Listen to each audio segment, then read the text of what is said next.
apa yang menjadi ilham Allah Subhanahu wa taala untuk beliau alaihi salatu wassalam. Disebutkan bahwasanya kisah dalam ayat di atas adalah kisah tentang seorang pemilik kebun dan pemilik kambing-kambing peliharaan. Disebutkan bahwasanya seekor kambing telah merusak sebuah kebun milik orang lain. Kambing ini berkeliaran di malam hari dan dia memakan atau merusak tanaman-tanaman di kebun tersebut. Maka terjadilah sengketa antara pemilik kebun dan pemilik kambing tersebut. Sengketa mereka ini dibawa kepada Nabi Daud alaihissalam dan juga Sulaiman putra beliau. Nabi Daud alaihissalam memberikan keputusan agar kambing yang merusak tersebut menjadi milik pemilik kebun. Karena Daud alaihissalam menganggap si pemilik kambing ini telah teledor, tidak bisa menjaga kambingnya. Maka sebagai hukuman, kambing yang merusak ini harus dia serahkan kepada si pemilik kebun sebagai ganti rugi. Adapun Sulaiman alaihissalam ketika itu memberikan pertimbangan yang berbeda. Dia memberikan usulan hukum yang lebih mendekati kebenaran dan keadilan. Sebuah keputusan yang menguntungkan kedua belah pihak. Dia mengatakan, kambing-kambing ini diserahkan kepada pemilik kebun untuk diambil susunya dan dimanfaatkan bulunya. Kemudian kebun tersebut diserahkan sementara kepada si pemilik kambing untuk diperbaiki dan diambil hasilnya. Setelah diperbaiki, maka kedua belah pihak harus mengembalikan hak temannya masing-masing. Si pemilik kebun wajib mengembalikan kambing-kambing milik saudaranya tersebut, dan si pemilik kambing ini jika telah memperbaiki kebun tersebut, dia mengembalikan kebun tersebut kepada yang berhak. Dengan demikian, semua mendapatkan keuntungan dari keputusan Sulaiman alaihissalam, tidak ada yang dirugikan, dan semua menerima keputusan tersebut. Inilah yang dimaksudkan dalam ayat tadi. Fafahamnaha Sulaiman, kami memberikan pemahaman yang lebih terkait keputusan hukum tersebut kepada Sulaiman alaihissalam. Melalui ayat ini Allah Subhanahu wa taala hendak menjelaskan kepada kita bahwasanya Sulaiman alaihissalam memiliki keistimewaan, dan keistimewaan tersebut adalah berupa ilmu pengetahuan yang Allah ilhamkan kepada Sulaiman alaihi assalam. Dari sini juga kita belajar bahwasanya ilmu pengetahuan yang lebih menjadikan seseorang itu lebih istimewa dibandingkan dengan hamba-hamba Allah yang lain. Dan juga kita harus mengingat bahwasanya ilmu pengetahuan tersebut bersumber dari Allah Subhanahu wa taala. Dialah yang mengajarkan hambanya, baik secara langsung ataupun tidak langsung. Allah lah yang telah mengajarkan kita. Selain kisah tentang kambing-kambing ini, ada kisah lain yang disebutkan dalam Sahih Al-Bukhari tentang Daud dan Sulaiman alaihi wassalam.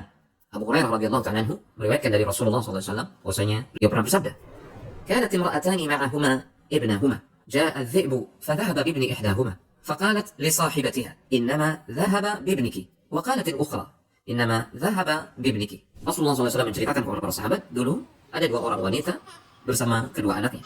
Seekor serigala memangsa salah satu dari dua anak tersebut. Wanita yang pertama mengatakan serigala itu memangsa anakmu. Namun wanita yang lain mengatakan tidak, bukan anakku, yang dimangsa adalah anakmu. Anakku masih hidup, dia milikku. Fatahakamata ila Dawud alaihi salam faqadha bihi lil kubra. Maka kedua wanita yang bersengketa ini kemudian mengadukan perkaranya kepada Daud alaihi salam. Maka ketika itu Daud alaihi salam memutuskan anak ini adalah hak dari wanita yang paling tua.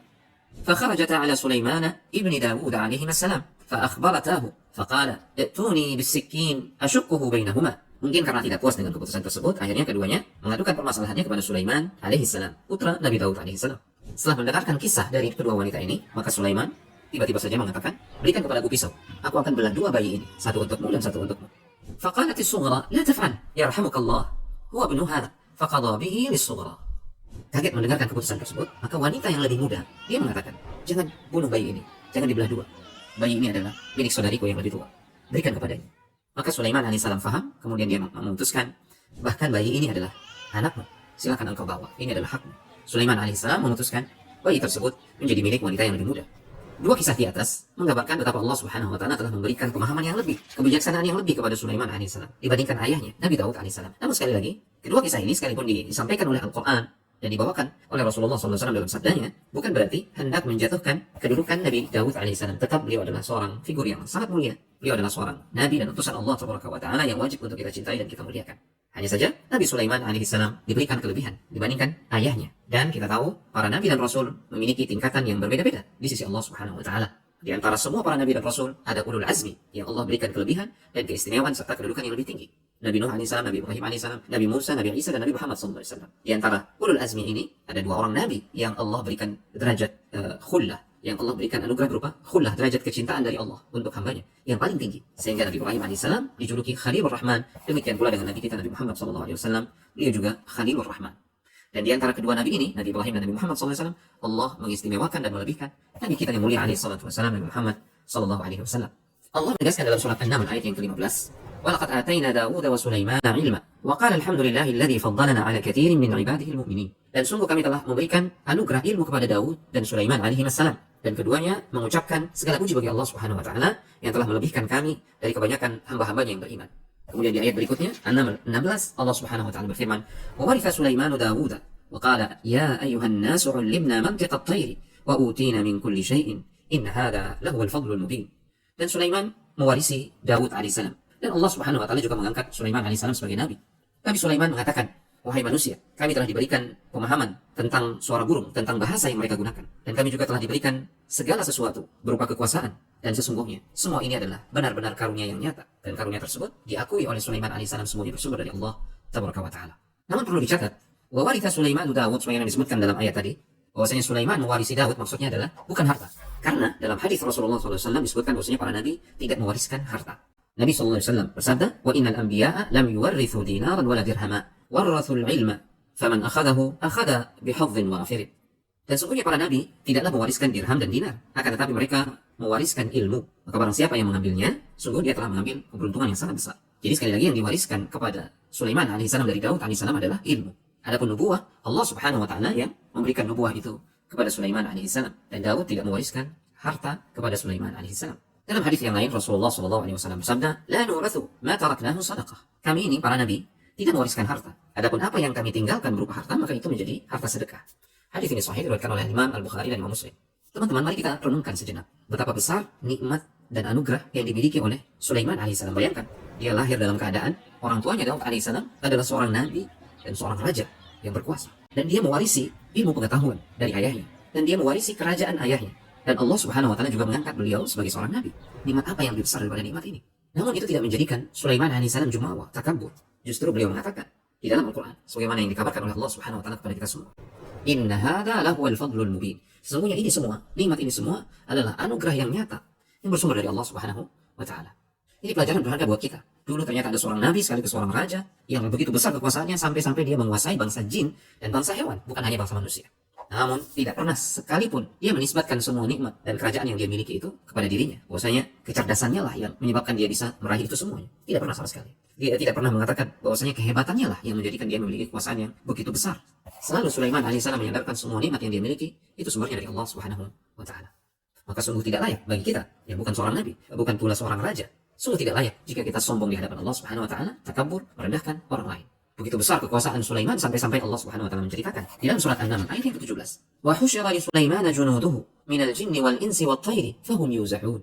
Dan dihimpunkan untuk Sulaiman tentaranya dari kalangan bangsa jin, manusia dan burung. Lalu mereka itu diatur oleh Sulaiman dengan tertib dalam barisannya masing-masing. Luar biasa. Tentara dari kalangan bangsa jin, manusia dan bahkan hewan. Sulaiman alaihissalam juga diberikan anugerah oleh Allah Subhanahu wa taala berupa pemahaman tentang bahasa yang digunakan oleh hewan, bahkan hewan yang sangat kecil sekalipun. Semut. Disebutkan dalam surat An-Naml ayat yang ke-18 dan ayat yang ke-19.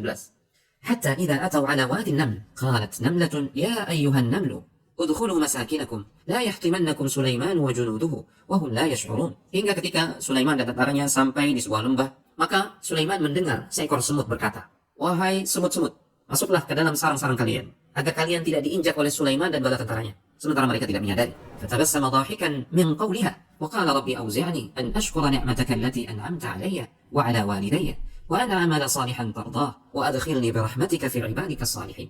Maka Sulaiman alaihissalam tersenyum. Bahkan beliau tertawa mendengarkan perkataan semut tersebut, dan beliau justru ketika itu berdoa kepada Allah Subhanahu wa taala. Wahai Rabbku, berikanlah aku ilham untuk tetap bisa mensyukuri nikmatmu yang telah engkau anugerahkan kepadaku dan kepada kedua orang tuaku, dan agar aku bisa mengerjakan amal saleh yang engkau ridhoi, dan golongkanlah aku dengan rahmatmu ke dalam golongan hamba-hambamu yang saleh. Perhatikan, doa yang menggambarkan ketawaduan yang luar biasa, kerendahan hati yang luar biasa dari Sulaiman alaihissalam di hadapan Allah Tabaraka wa taala dan di hadapan hamba-hamba Allah yang lain. Dan kejadian ini menggambarkan mukjizat yang luar biasa yang Allah berikan kepada Sulaiman alaihissalam. Bayangkan, tentu saja bala tentara yang dibawa oleh Sulaiman alaihissalam begitu banyaknya tentu menimbulkan suara yang gaduh, bising dan seterusnya.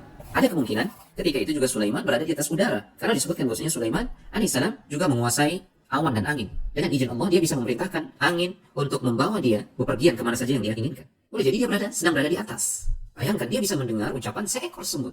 Padahal ada banyak semut, ada jutaan bahkan miliaran semut, belum lagi hewan-hewan yang lain. Ini sungguh mukjizat yang luar biasa. Teman-teman, ada sesuatu yang sangat menarik dan sangat indah dari kisah Sulaiman ini dengan seekor semut tadi yang disebutkan dalam ayat yang kita bacakan. Dan ini dibawakan oleh Imam Al-Alusi dalam tafsirannya. Kenapa Sulaiman tersenyum dan tertawa ketika mendengarkan ucapan seekor semut? Dalam tafsir Al-Alusi disebutkan penyebabnya karena dua hal. Yang pertama, Nabi Sulaiman alaihissalam tersenyum karena beliau bersyukur dan berterima kasih kepada Allah Subhanahu wa taala telah diberikan kemampuan seperti itu. Bisa fokus mendengarkan suara satu ekor semut. Ya, di antara jutaan bahkan mungkin miliaran semut-semut dan hewan-hewan yang lain yang ada yang juga menimbulkan suara. Yang kedua, Nabi Sulaiman alaihissalam begitu takjub akan ucapan semut tersebut. Mari renungkan, semut tersebut mengetahui kedatangan Sulaiman dan bala tentaranya. Kemudian semut tersebut mengingatkan teman-teman yang lain untuk berhati-hati, jangan sampai terinjak oleh pasukan Sulaiman alaihissalam. Ucapan semut ini menunjukkan bahwasanya semut ini mengenal Nabi Sulaiman alaihissalam. Dari mana semut ini mengenal Nabi Sulaiman alaihissalam? Tentu Allah yang telah memperkenalkan kepada semut tersebut tentang siapa Sulaiman alaihissalam. Sikap menakjubkan yang lain yang ditunjukkan oleh semut ini adalah dia bersikap berprasangka baik kepada Sulaiman dan tentaranya. Dia berhusnudzon. Dia memberikan udzur kepada Sulaiman dan pasukannya yang jika saja pasukannya itu menginjak-injak semut, maka itu terjadi karena ketidaktahuan Sulaiman dan bala tentaranya, ketidaktahuan pasukan Sulaiman alaihissalam. Semut ini memberikan udzur. Maka sikap semut ini memberikan pelajaran kepada kita untuk mudah memberikan udzur kepada orang lain. Dan jangan gampang su'udzon, berprasangka buruk. Jika teman kita melakukan sekali atau dua kali kesalahan sementara dia memiliki kebaikan yang banyak, maka sebaiknya atau selayaknya kita memberikan udzur yang banyak pula. Ya, boleh jadi dia tidak tahu, boleh jadi dia tidak sadar, boleh jadi dia tidak sengaja. Kemudian kita memaafkan. Juga perkara yang sangat menakjubkan dari semut ini adalah dia sangat memikirkan keselamatan rakyatnya, ya semut-semut yang lain. Ini juga pelajaran bagi seorang pemimpin dari kalangan manusia. Seperti kita misalkan, yang diberikan amanah oleh Allah menjadi seorang pemimpin.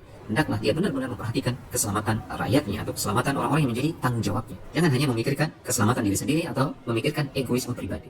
Nabi Sulaiman, sebagaimana dijelaskan sebelumnya, adalah seorang nabi yang sangat pandai berterima kasih dan bersyukur kepada Allah Subhanahu wa taala. Beliau selalu bersyukur. Namun dalam kisah beliau bersama semut ini, beliau justru berdoa kepada Allah Subhanahu wa taala, minta kepada Allah agar diberikan taufik untuk bisa senantiasa bersyukur kepadanya, senantiasa bisa berterima kasih kepada Allah Tabaraka wa taala. Bukti lainnya, betapa Nabi Sulaiman adalah seorang yang sangat pandai bersyukur kepada Allah Subhanahu wa taala. Beliau juga bersyukur atas nikmat yang didapatkan oleh kedua orang tuanya. Karena bagi beliau, nikmat yang Allah berikan kepada kedua orang tuanya adalah nikmat juga bagi Sulaiman alaihissalam, bagi dirinya. Di sini juga kita belajar betapa baktinya Sulaiman alaihissalam kepada kedua orang tuanya. Dia tidak melupakan kedua orang tuanya dalam doa dan dalam bakti kesehariannya. Bahkan setelah orang tua dipanggil oleh Allah Subhanahu wa taala, selayaknya kita sebagai anak untuk tetap selalu mendoakannya. Ini bentuk bakti kita kepada kedua orang tua sekalipun mereka telah diwafatkan oleh Allah Subhanahu wa taala. Dalam ayat ini juga perhatikan, Sulaiman alaihissalam meminta kepada Allah agar diberikan taufik untuk bisa senantiasa beramal saleh. Padahal beliau seorang nabi. Beliau juga minta agar Allah menggolongkan dia masuk ke dalam golongan orang-orang yang saleh. Beliau adalah seorang nabi. Pelajaran berharga bagi kita. Lihat betapa Sulaiman alaihissalam tidak pede dengan kedudukannya sebagai seorang nabi, sebagai seorang raja, seorang yang memiliki kekuasaan. Dia tetap rendah hati. Dia tetap meminta kepada Allah agar Allah memberikannya taufik untuk terus bisa beramal saleh dan menjadi orang-orang yang saleh. Lantas bagaimana dengan kita, teman-teman? Demikianlah kisah tentang keilmuan dan kebijaksanaan Sulaiman alaihissalam dan juga kisah beliau dengan seekor semut yang penuh dengan hikmah.